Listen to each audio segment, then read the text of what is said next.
નમો હરિયંતાણમ નમો સિદ્ધાણમ નમો આયર્યાણમ નમો વજ્જાયાણમ નમો લોય સવસાણમ એસો પંચમુક્તારો સમપાવપણા સર્વમંગલાનંચ સદ્દેશિમ પડમમ હવૈ મંગલમ આદિમમ પૃથ્વીનાથમ આદિમમ નિષ્પરિગ્રહમ આદિમમ તીર્થનાથમ ચ ઋષભસ્વામિનમ સ્તુમમ સુદાસોદરવાગ્યષ્ણ નિર્મલિકિત દિન્મુખ મૃગલક્ષ્મા તમ શાંતિ શાંતિનાથિ નમસ્તુભમ શ્રેયસ્યા મંગલકલી સદ્મસ્યુક્ત સંતોષર પાસનાદમ ગુરુવાર સંસાર વયાચ રક્ષ મોક્ષ માર્ગે વર્તાર્થમાન જય જગજીવ ધોણી વિયાણવો જગગુરુદગાણંદો જગડાહો જગબંધુ જય જગપ્રિયાણો વૈભમ જય શ્રીયાણમ પ્રભુ તીર્થરાણમ અપચ્છિમો જય જય ગુરુલોગાણમ જય મહાત્મા મહાવીર ઓંકારમ બિંદુ સંયુક્તમ નિત્યમ જાયંતિ યોજિનમ કામદમ મોક્ષદમ ચૈવ ઓંકારાય નમો નમઃ સર્વારીષ્ટ પ્રણતલ વિષ્ટાભિદાયિની સલગ્નિદાનાય ગૌતમ સ્વામી નમઃ જ્ઞાન ધ્યાન ક્રિયાધિકારી કૃષ્ણ પ્રદ્યુમ્ન જેતા ગુરુ અંતલોચન બુદ્ધાશિલમ યસ્ય ઓંકાર ઓંકાર સેવાપર સ્વયં સમ્યમના સદા વિજયતે શ્રી સિદ્ધિશુરીશ્વરમ સ્વયં સમંત્ર ઓંકાર સુરીશ્વરમ જ્ઞાનગ્રંથિલામ નેત્રમનૃતમ મેનમ તસ્મૈ શ્રી ગુરવે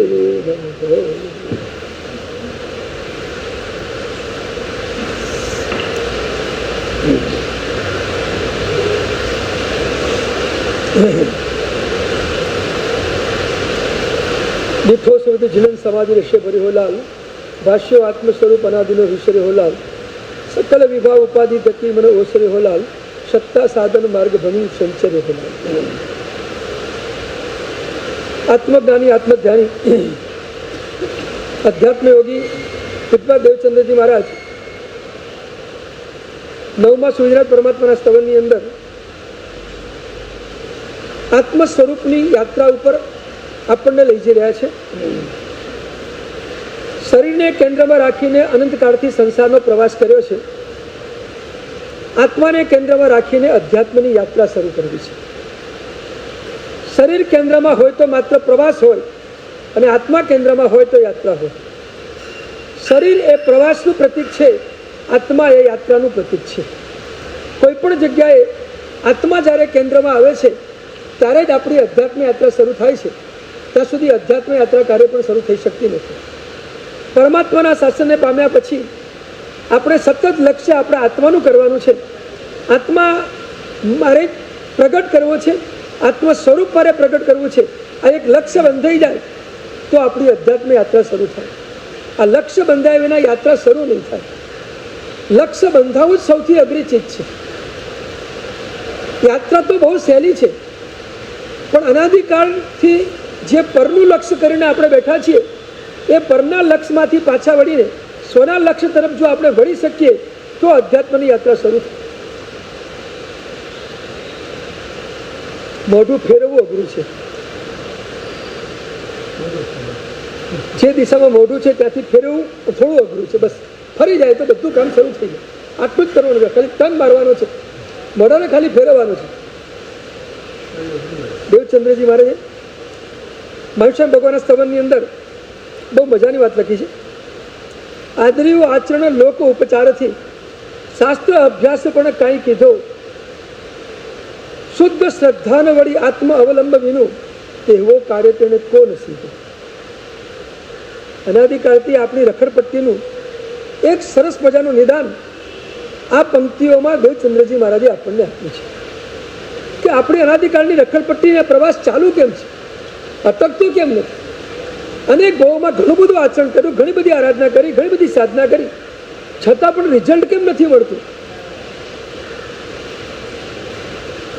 આપણી ક્રિયા બધી બરાબર થતી હોવા છતાં આપણી ક્રિયામાં ક્યાંક ચૂકીએ છીએ એને પિન પોઈન્ટ કરીને દેવચંદ્રજી મહારાજે આ પંક્તિ આ ગાથામાં આપણને સરસ વાત બતાવી છે.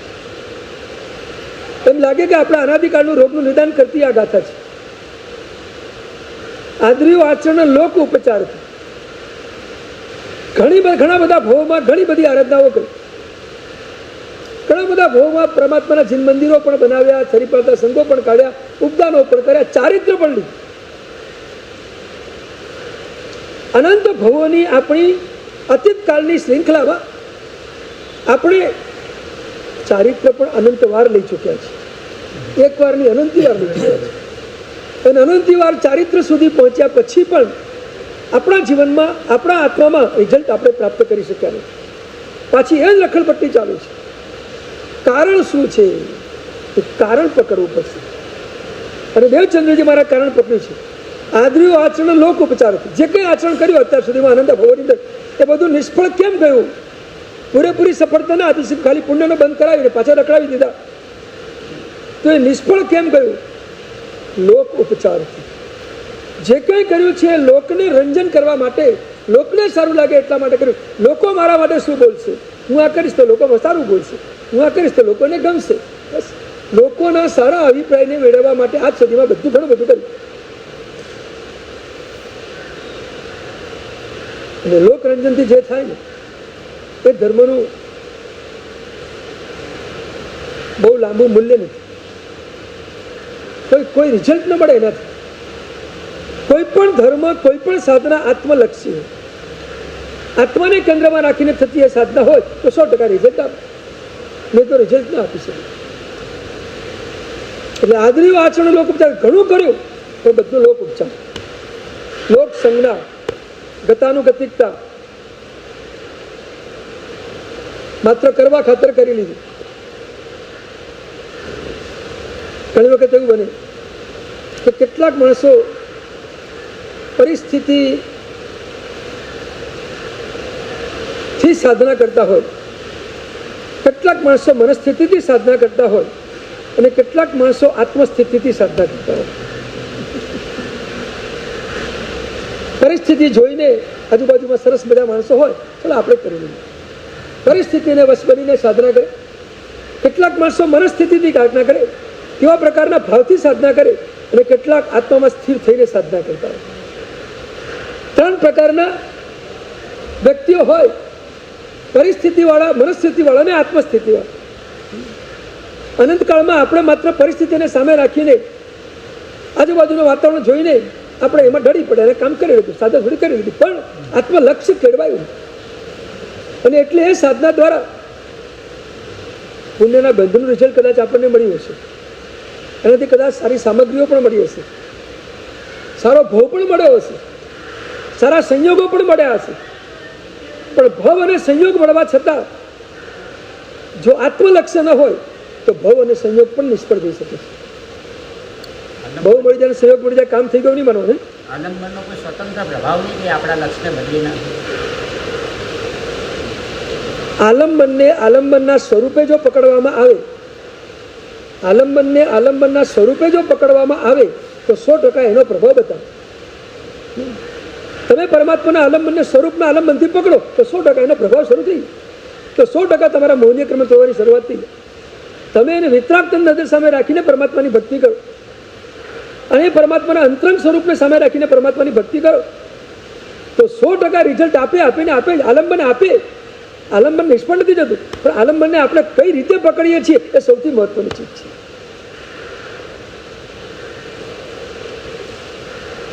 ભૌતિક જગતની અંદર જે વસ્તુ જે સ્વરૂપે હોય ને એ સ્વરૂપે જ તમને ફળે, એ સ્વરૂપે જ એના ગુણો તમને અસર કરે, અથવા તમે એના ગુણોને એ રીતે કામમાં લઈ શકો. જે સ્વરૂપે લાકડું તો લાકડા સ્વરૂપે જ કામ કરશે, લોખંડ લોખંડ સ્વરૂપે જ કામ કરશે, અગ્નિ છે તો અગ્નિ સ્વરૂપે જ કામ કરશે. જે કંઈ ભૌતિક જગતની ચીજો છે બધી પોતાના સ્વરૂપે જ કામ કરશે. એ સ્વરૂપથી આગળ લોખંડ લાકડાનું કામ નહીં કરે કે લાકડું લોખંડનું કામ નહીં કરે. બંનેના કાર્યો અલગ અલગ છે. એટલે એ જેનું જે સ્વરૂપ છે એ પ્રમાણે એ કામ આપશે તમને. અધ્યાત્મ જગતની અંદર તમે એને કઈ રીતે પકડો છો એ રીતે કામ આપશે. બે વચ્ચે બહુ મોટું અંતર છે. તમે કઈ રીતે પકડો છો, તમે પરમાત્માને કયા સ્વરૂપે જોડો છો? કોઈ માત્ર પરમાત્માને મારા સંસારના સુખ શાતાનું કારણ બનો તો એ રીતે જ ફળે, પછી આગળ ન ફળે. આલંબન તમે જે રીતે પકડો એ રીતે તમને ફળે. અધ્યાત્મ જગતમાં નિયમ આ જ. તમે પરમાત્માના સ્વરૂપથી પકડો તો તમારા સ્વરૂપને પ્રગટ કરી. તો આલંબન કઈ રીતે પકડાય છે ને એ સૌથી અગત્યની ચીજ છે. આલંબનનો પ્રભાવ છે જ, પણ એ પ્રભાવ તમારા ભાવ ઉપર ડિપેન્ડ છે, તમારા પકડવા ઉપર ડિપેન્ડ છે. તમે કઈ રીતે પકડો છો એ રીતે એનો ભાવ તમને કામ કરે.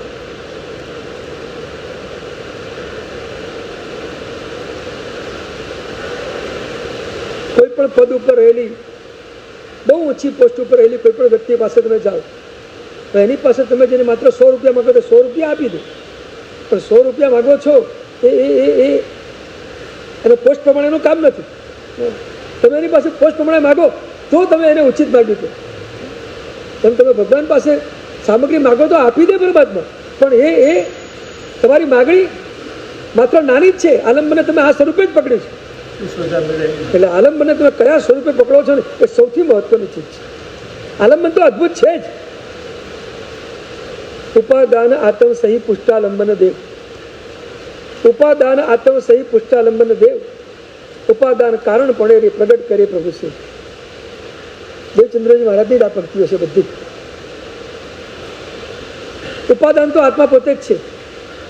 નિમિત્ત રૂપે આલંબન સ્વરૂપે પરમાત્મા આપણી સામે છે, પણ એ પુષ્ટાલંબન છે. પુષ્ટાલંબનનો અર્થ શું છે ખબર છે? પુષ્ટાલંબન એટલે શું? પુષ્ટાલંબન એટલે શું?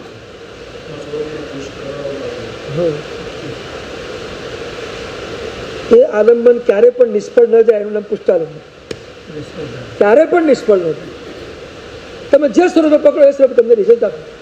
નિષ્ફળ તો ન જ જાય. તમે બાહ્ય સ્વરૂપે પકડો તો એ રીતે રિઝલ્ટ આપશે. સંસારની અપેક્ષા પકડો સંસારમાં રિઝલ્ટ આપશે.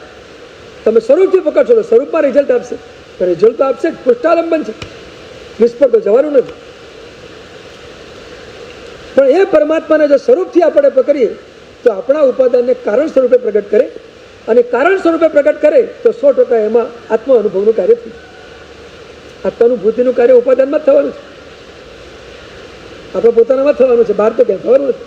અનુભૂતિ ભીતરમાં જ થાય, બહાર ક્યાં અનુભૂતિ થતી નથી.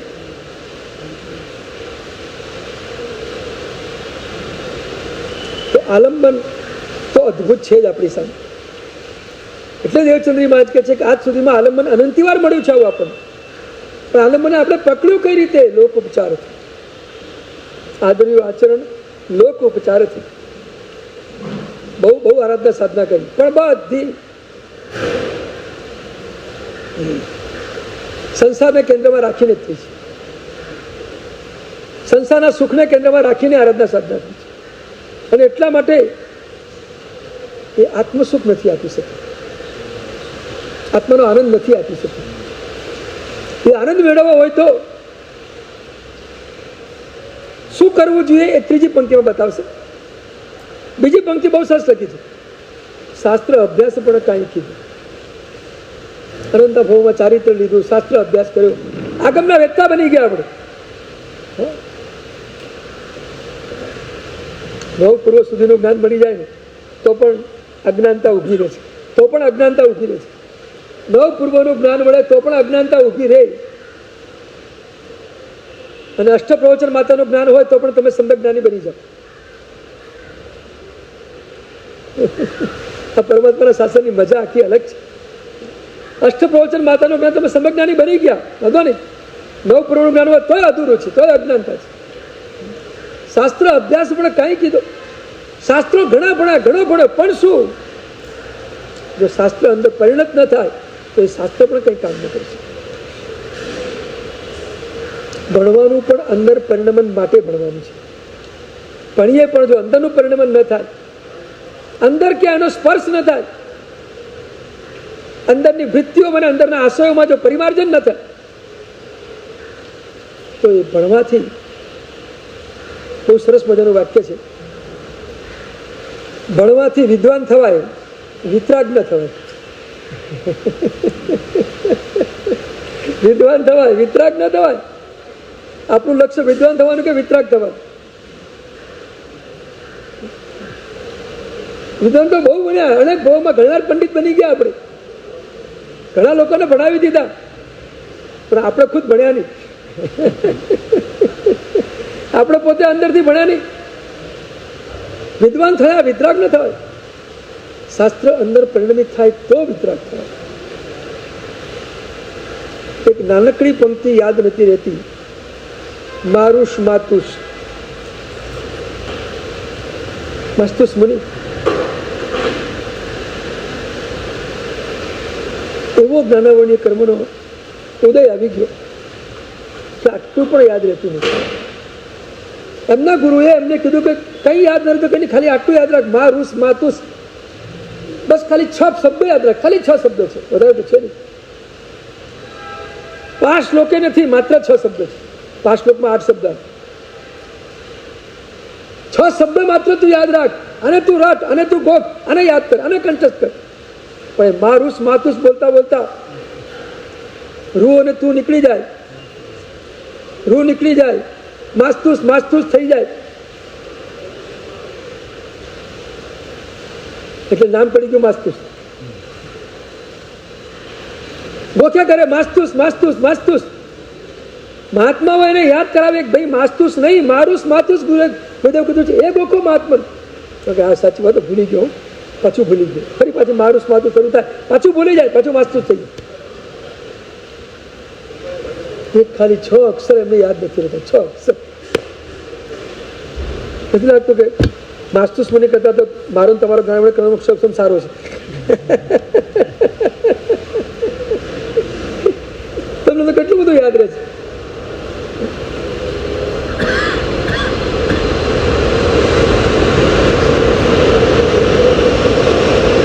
ઘણી વાર તમે વિચાર કરતા એમ લાગે કે અમારો જ્ઞાનનો સક્ષમ સારો કે તમારો સારો, અમારો સારો કે તમારો સારો, વધારે કોણ? ચલો સારાની વાત જવા દે, વધારો કોણ? તમે કેટલું બધું યાદ રાખો છો? નથી યાદ રાખતા? કેટલી ઉઘરાણી, કેટલી જગ્યાએ જવાનું, કેટલી બધી વાતો કરવાની, અને કેટલા સંપર્કો, ઘરાગે અલગ અલગ ભાવો યાદ રાખવાના. કેટલી તમારી યાદ શક્તિ, મેમોરી પાવર કેટલો જોરદાર છે. તમને ઘણી વાર એમ થાય કે આપણા કરતાં કેટલી મેમોરી પાવર જોરદાર છે, પણ કેટલી બધી યાદગીરી તમારી. અને પેલો મહિના પછી તો તમને ખબર હોય કે મેં એને આ જ ભાવ કહ્યો હતો, મહિના પછી પડીકા હોય તો તમને ખબર હોય કે આ પડીકાનો આ જ ભાવ કીધો હતો. કેટલી શાર્પ મેમોરી છે તમે.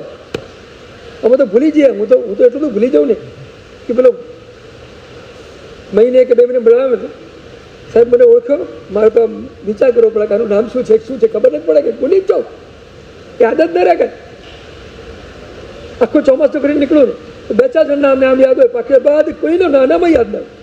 નીકળી ગયા આપણે પૂરું થયું, યાદ જ ના આવે. કે 2-4 જે બહુ નજીકમાં આવી ગયા હોય તો યાદ રહે, બાકી નવો યાદ આવે.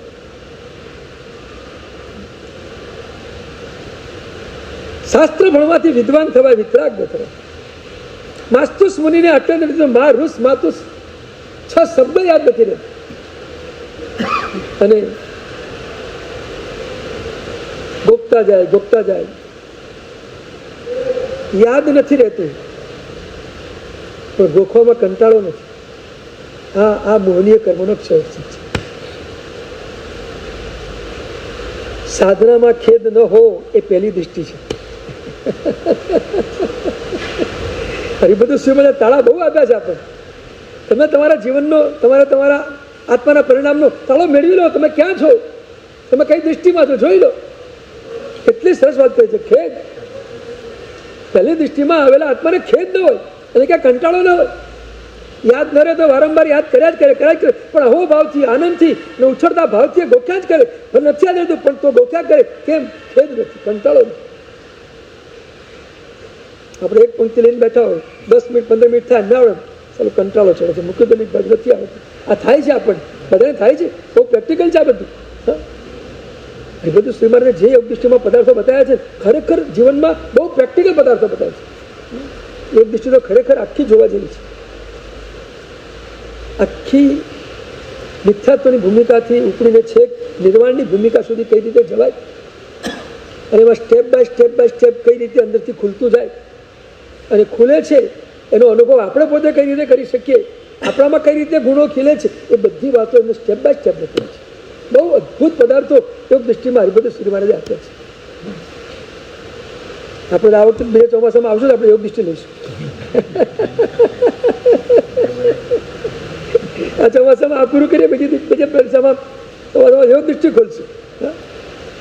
પ્રિય ગ્રંથો છે મને આ બધા. મારી રસ રુચિ આમાં વધારે છે. માસ્તુસ મુનિ નો કેટલો મજાનો મોહનીય કરવાનો ક્ષય છે. જરાય ખેદ નથી, જરાય કંટાળો નથી.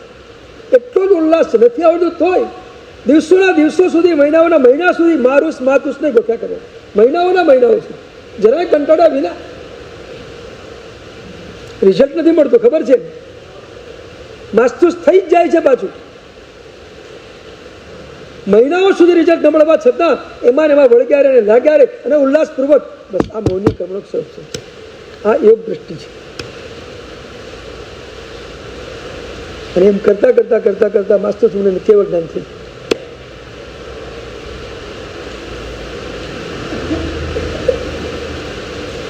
જ્ઞાનાવન્ય ક્રમનો ક્ષયોપશમ નહોતો એટલે કેવળ જ્ઞાન થયું એટલે બધું પતી ગયું. પણ કયા બળ ઉપર એ ચાલ્યા?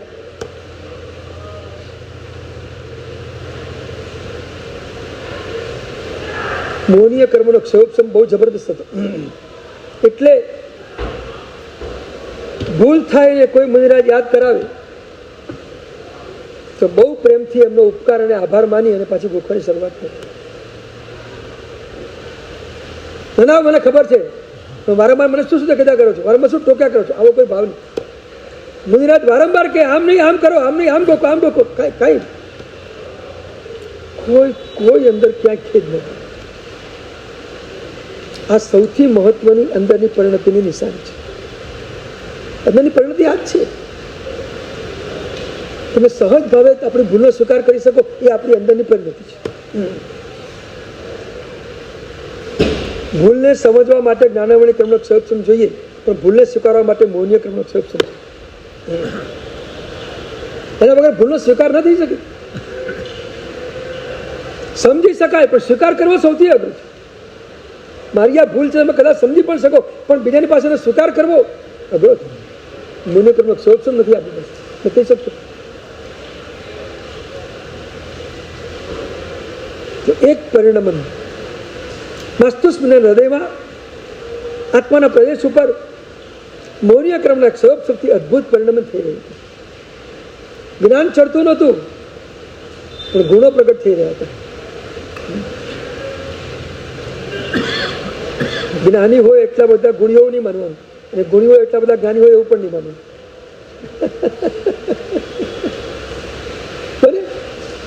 જ્ઞાન હોય પણ અંદરના ગુણો ન પ્રગટ્યા. હું અંદરના ગુણની વાત કરું છું. અને જ્ઞાન બહારનું છે. બહારનું જ્ઞાન હોય એને ગુણો પ્રગટે એવું નહીં માનવું, અને જેને અંદરના ગુણો પ્રગટી ગયા છે એને બહારનું જ્ઞાન હોય એવું પણ નહીં માનવું. દુનિયાનું જ્ઞાન ન હોય તો ચાલે, માત્ર ભીતરી જ્ઞાન છે. આત્માનું જ્ઞાન છે તો બહારનું જ્ઞાન ન હોય ચાલે, અંદરથી ગુણો પ્રગટી દેવાના, 100% પ્રગટી દેવાના. આપણો પ્રયાસ હોવો જોઈએ કે મારો મૌનીય ક્રમનો ક્ષયોપશમ કઈ રીતે થાય.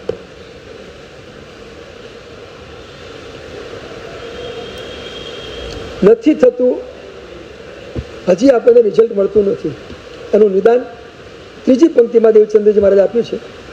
શુદ્ધ શ્રદ્ધાને વળી આત્મ અવલંબ વિનું તેવો કાર્ય તેને કો નથી. અનંત ભવોમાં અનંતી વાર આ બધું કરવા છતાં, આટલી બધી આરાધના સાધના જ્ઞાનની બીજી ત્રીજી બધી કરવા છતાં નથી રિઝલ્ટ મળ્યું. એનું કારણ શુદ્ધ શ્રદ્ધાને વળી આત્મ અવલંબ વિનું. એક તો મેં આત્માના શુદ્ધ સ્વરૂપ ઉપરની શ્રદ્ધા પ્રગટ કરી નથી, અને બીજા નંબરમાં આત્માના શુદ્ધ સ્વરૂપનું અવલંબન લીધું નથી. બે ભૂલ આપણે કરી છે, અનાદિકાળથી ચાલી આવતી આપણી બે ભૂલ. એક, આપણા શુદ્ધ આત્મ સ્વરૂપ ઉપરની શ્રદ્ધા નથી પ્રગટ. હું આ જ છું, આ સિવાય હું કશું જ નથી, એવી જે આત્મ સ્વરૂપ પ્રત્યેની શ્રદ્ધા જોઈએ એ શ્રદ્ધામાં આપણે ક્યાંક કાચા છે. શ્રદ્ધા નથી પ્રગટ.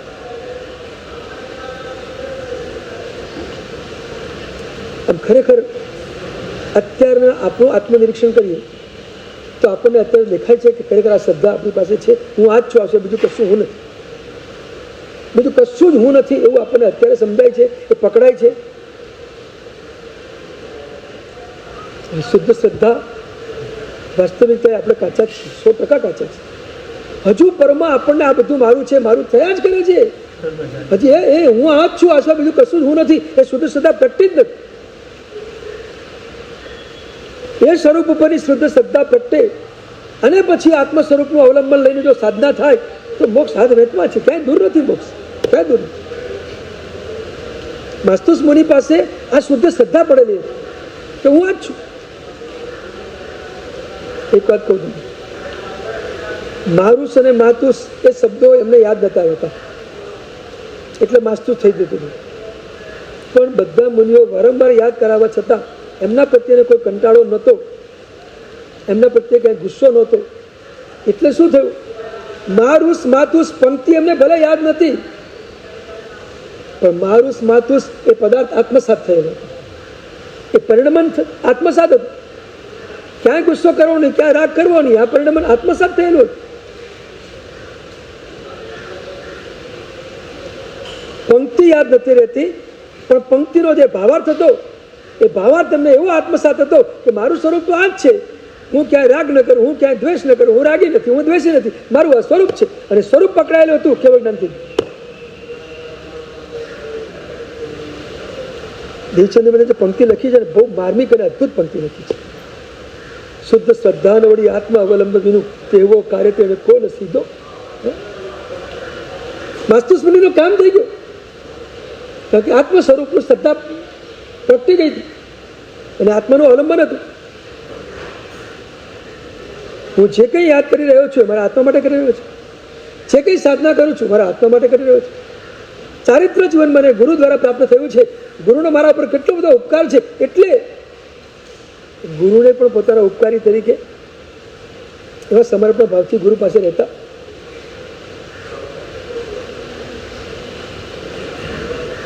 માસ્તુસ મુનિ પાસે શુદ્ધ શ્રદ્ધા હતી, ગુરુનું પારતંત્ર હતું, અને ત્રીજા નંબરમાં કોઈ સમજાવે તો સમજવાની પૂરેપૂરી તૈયારી હતી, એ પ્રજ્ઞાપનીયતા હતી. આ ત્રણ ચીજ એમની પાસે હતી, માટે કેવળ જ્ઞાનથી ત્રણ ચીજ જોઈએ. શુદ્ધ શ્રદ્ધા જોઈએ, ગુરુ તરફનું પારતંત્ર જોઈએ, અને પ્રજ્ઞાપનીયતા જોઈએ. આપણે ભૂલ થાય કોઈ સમજાવે તો સ્વીકાર કરવાની આપણી તૈયારી છે. બસ આ ત્રણ ચીજ હોય એટલે કેવળ જ્ઞાન બહુ જલ્દી થાય. આપણે કેવળ જ્ઞાન જોઈતું તો આ ત્રણમાં જ જવું પડશે. માર્ગ તો પ્રભુનો હાથ છે, ચાહે માસ્તુસ મુનિ ગયા હોય કે ચાહે બીજા કોઈ મુનિરાજ ગયા હોય, પણ રસ્તો જે છે એ એક જ છે, અને રસ્તા ઉપર જ આપણે ચાલવું પડશે. રસ્તા વિના તો આપણે પણ પહોંચી નહીં શકીએ. એ ત્રણ ચીજ આપણી પાસે જોઈશે. આત્મ સ્વરૂપની શુદ્ધ શ્રદ્ધા આપણી પાસે જોઈશે. હું કોણ છું, હું આ જ છું, એ આપણે ઘૂંટવું પડશે. સતત યાદ રાખવું પડશે કે હું એટલે આત્મા, હું એટલે આત્મા, શુદ્ધ સ્વરૂપી, ચિદાનંદ ઘન સ્વરૂપી, આનંદ ઘન સ્વરૂપી હું આત્મા છું. માસ્તુસ મુનિની આવી આંતરિક ભૂમિકાએ પૂર્વ ભવ્ય સાધનાનું અનુસંધાન. હા, ચોક્કસ ચોક્કસ. પૂર્વભાવમાં એમની ગજબની સાધના હતી. પૂર્વભાવમાં પણ એક વિશેષ કોટીના આચાર્ય ભગવાન હતા, બહુ જ્ઞાની અને વિદ્વાન આચાર્ય ભગવાન હતા, અને એમની વાંચના અદભુત ચાલતી. એની પાસે ઘણા બધા સાધુ ભગવંતો વાંચના લેવા માટે ભણવા માટે આવતા અને બધાને પ્રેમથી ભણાવતા. આગમ ગ્રંથો ભણાવતા, ઊંચામાં ઊંચા ગ્રંથો એમને ભણાવતા. અને એ ભણવામાં જે કોઈને પ્રશ્ન થાય એ બધા એમને પ્રશ્ન પૂછવા માટે પણ જાય, અને એમાં પ્રશ્ન પૂછવાની લાઈન લાગતી, મુનિરાજોને લાઈન લાગતી પ્રશ્ન પૂછવાની, અને આચાર્ય ભગવાન બધાને જવાબ, સંતોષ કરે જવાબ, અને બધું મસ્તીથી સમજાવે. એક વાર કોઈ કર્મનો ઉદય, અને એ કર્મના ઉદયથી એમના મનની અંદર એક અશુભ વિચારણા ચાલી. ના આવી જોઈએ પણ આવી ગઈ, ખરેખર ના આવી જોઈએ પણ આવી ગઈ. એમની સાથે બીજા એમના ભાઈ મહારાજ પણ દીક્ષિત થયેલા. એમનો ક્ષોભ એટલો બધો નહોતો, એટલે એ પોતાની જગ્યા પર બેસીને પોતાની સાધના કર્યા કરતા. એમની પાસે કોઈ પૂછવાવાળાની લાઈન પણ નહોતી. એમની ઈચ્છા મુજબની બધી સાધના એ સ્વતંત્ર કર્યા કરતા. એક વાર એવો અશુભ વિચાર આચાર્ય ભગવંતને આવી ગયો. મને આ લોકો પ્રશ્ન પૂછીને આરામે કરવા દેતા નથી. એના કરતા મારા બહેન કેટલું સારું છે, કોઈ પૂછવાનું જાણતી જેમને આરામ બારામ જે કંઈ કરવું એ કરી શકે. મને તો કઈ મળતું જ નથી. આ મને આ એક અશુભ વિચાર આવી ગયો.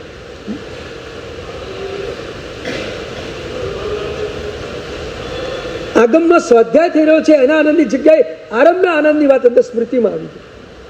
આટલો જ ફરક પડે છે. આગમના આનંદ જગ્યાએ આરંભનો આનંદ આવી ગયો. તકલીફ ક્યાં ઊભી થઈ? આના કરતા હું ન ભણ્યો હોત અને એના જેવો મંદ રહ્યો હોત તો મને કેટલો બધો આરામ મળે. ગુરુના જ્ઞાનાવરણીએ કર્મના ક્ષયોપશમની મંદતા અને મંદતાની એમને અનુમોદના કરી અને મંદતા મને મળી જાય એવી ઝંખના કરી. બીજા ભાવમાં એ કર્મ ઉદયમાં આવ્યું અને આટલું યાદ નથી રહેતું મારું સને માથીશ. આ સ્થિતિ ઊભી થઈ. આ ગયા ભણું રિઝલ્ટ છે. ક્યાં ચૂક્યા? એની મૂર્ખતા ગમી ગઈ, એમને મંદ ક્ષોભ ગમી ગયું કે આ હોય તો કેટલી મજા આવે. શાંતિથી આપણે આરામ કરતા કરતા સાધના કર્યા કરે. આ તો લાઈન લાગે, એકાશનું પૂરું બરાબર ન થાય. આવા જો મનમાં વિચાર આવી જાય, આ જીન શાસન કે છે આપણે ઘણું બધું હારી જઈએ, ચૂકી જઈએ. પ્રભુના શાસન માટે આપણી શક્તિનો ઉપયોગ થતો હોય તો આનંદમાં જ રહેજો. ભલે સતત થયા કરતો હોય તો એમ માનજો કે પ્રભુની મારા ઉપર કેવી મસ્ત મજાની કૃપા છે કે પ્રભુ મને દરેક ક્ષણે શક્તિના ઉપયોગમાં લઈ જઈ રહ્યા છે. મને તો આરામ જ મળતો નથી, મારે જ બધું કરવાનું, મારે જ બધું કરવાનું. આ ભાવ અંદરથી તોડી નાખશે આપણે. કારણ કે ઓવરલોડ કામમાં ક્યારેક આ બધા ભાવો આવવાની શક્યતા પણ છે. જ્યારે કામ ઓવરલોડ થઈ જાય ત્યારે આ બધા ભાવો પ્રગટી જાય. એના કરતાં કોઈ નથી કરતો એ કેટલો સારો છે. આ ભાવ આપણને આવી જાય અને એ ભાવમાં આપણે ચિત્કાર કર્મનો બંધ કરી દઈએ.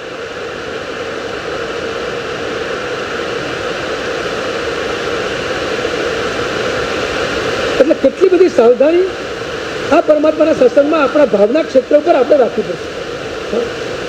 પ્રવૃત્તિના ક્ષેત્ર પર બહુ સાવધાની નહીં હોય તો ચાલશે, પણ પરિણામના ક્ષેત્ર પર બહુ સાવધાની રાખવી. પ્રવૃત્તિ નથી રિઝલ્ટ આપતી, પરિણામ રિઝલ્ટ આપે છે. તે કાર્યમાં તમારા પરિણામ કેવા છે એ સૌથી પહેલા જોવાશે, પ્રવૃત્તિ નહીં જોવાય. તમે શું કરો છો એ મહત્વ નથી, તમે કયા ભાવથી કરો છો, કયા પરિણામથી કરો છો એ મહત્વનું છે. એને પકડવા પ્રયત્ન કરો. શુદ્ધ શ્રદ્ધાને વળી આત્મ અવલંબન. મેં શુદ્ધ શ્રદ્ધા કરી નહીં, આત્માને કેન્દ્રમાં રાખીને સાધના કરી નહીં, એટલે એવો કાર્ય તેને કો નથી.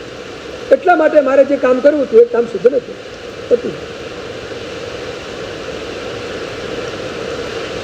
તો દેવચંદ્રજી મહારાજ કહી રહ્યા છે, આપણને આવું કે મનમાં થાય છે કે નહીં? આ તો એમની વાત છે, એ તો પહોંચેલા છે, પહોંચી ગયા છે. અત્યારે તો એ કેવળ જ્ઞાની થઈને વિચરી રહ્યા છે મહાવીર ક્ષેત્રમાં.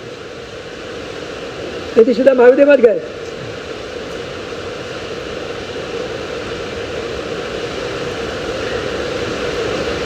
આ બધા સમાચારો દેવ આપણને શું ખબર પડે? અત્યારે કોઈ વિશ્વ જ્ઞાન તો છે જ.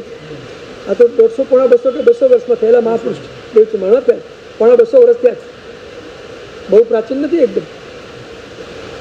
ઉપાધ્યાય યશુજી મહારાજ કરતા પણ પછી છે. યશુજી મહારાજ 300 વર્ષ થયા, અમે પોણા 200 વર્ષ. એટલે તો ઉપાધ્યાયજી માના ગ્રંથ ઉપર તમે ટીકાઓ બનાવી છે ને પછી હોત તો જ બનાવે ને, પહેલા હોત કેવું જ બનાવે. એટલે હમણાં જ પોણા 200 વર્ષ પહેલા થઈ ગયા એમના સમાચાર આપણને મળે કે કેવળ જ્ઞાની છે. કેવી રીતે મળે? તો વિશુદ્ધ જ્ઞાની તો છે ને અત્યારે આપણી પાસે. તો આપણે કેવી રીતે કહી શકીએ કે કેવળ જ્ઞાનથી વિહાર કરી રહ્યા છે અત્યારે? પણ દેવ દ્વારા સમાચાર મળે, દેવ દ્વારા.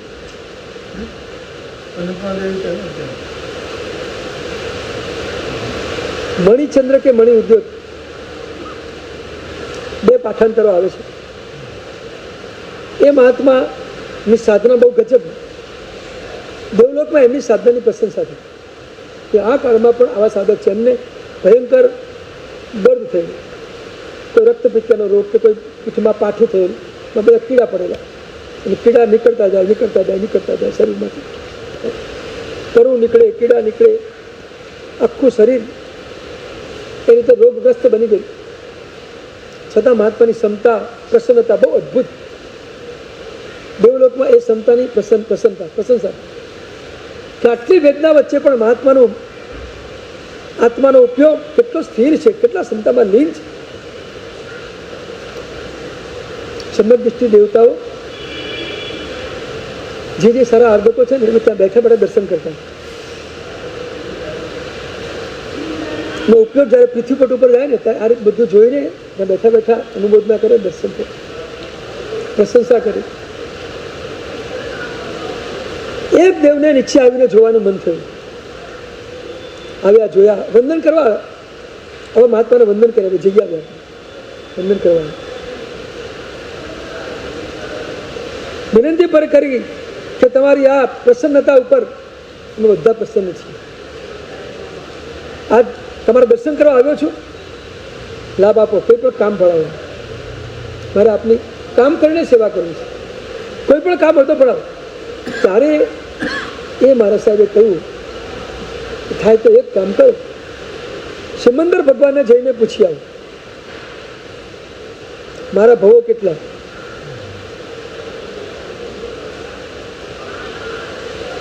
દેવચંદ્રજી મહારાજ અત્યારે ક્યાં છે? આનંદગંજી મહારાજ ક્યાં છે? ઉપાધ્યાય યશોજી મહારાજ ક્યાં છે? આ સમાચાર તમે લઈને આવો, મારે સમાચાર જોઈએ છે. હવે કામ ભણાવ્યું, કામ માગ્યું તો કામ ભણાવ્યું છે, હવે દેવને કરવાનું જ છે. ગયા સમુદ્ર સ્વામી ભગવાન પાસે ત્યાંથી સમાચાર લઈને આવો કે તમારા ભાવો પણ હવે બહુ લાંબા નથી. અહીંથી મહાવીરમાં જશો, કેવળદાન પામીને મોક્ષમાં જશો. દેવચંદ્રી મહારાજ અત્યારે પણ મહાવીર ક્ષેત્રમાં કેવળદાની બનીને વિહાર કરી રહ્યા છે. આનંદગંજી મહારાજ દેવલોકમાં છે, પણ ત્યાંથી મહાવીરમાં જઈ કેવળદાન પામીને મોક્ષમાં જશે.